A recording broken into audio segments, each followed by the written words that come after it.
Welcome to Dhananjay పుబ్లా YouTube channel. Hi friends, ఈ చెట్టును కనుక మీరు గమనించినట్లయితే 1 ఇయర్ బ్యాక్, అంటే దాదాపు 1 ఇయర్ పైన అయింది, 14 నెలలు అయింది. ఈ చెట్టు అనేది చాలా అద్భుతంగా ఉండేది. చెట్టు అయితే చనిపోతుంది అనుకున్నా, తెల్లగా అయిపోయింది.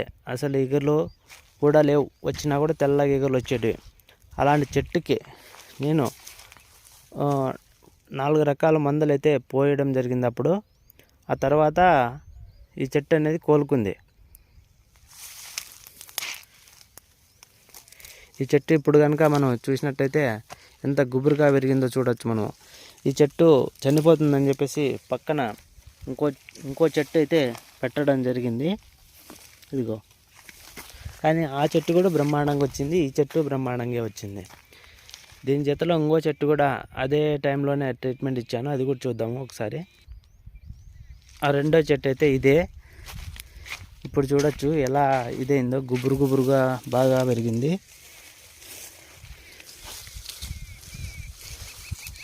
ఇంత గుబురుగా పెరగడానికి అంటే చెట్టు మనం అప్పుడే కనుక ఈ చెట్టు చనిపోతుంది అని చెప్పేసి తీసేసి తర్వాత మనం కొత్త చెట్టు పెట్టుకుంటే ఇప్పటికీ ఇంత డెవలప్మెంట్ అయితే 1 ఇయర్కి ఉండేది కాదు.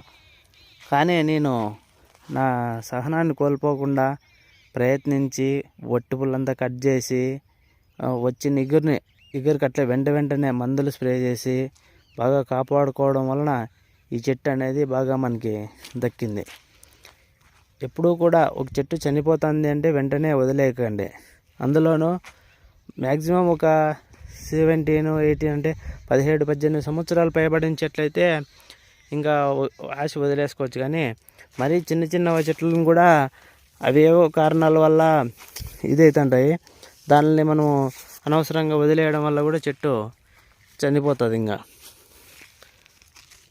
చనిపోతుంది అని చెప్పేది కొత్త చెట్టు పెట్టేది. ఇట్లయితే మనం ఎన్ని చెట్లన్నీ మార్చబడుతుందో.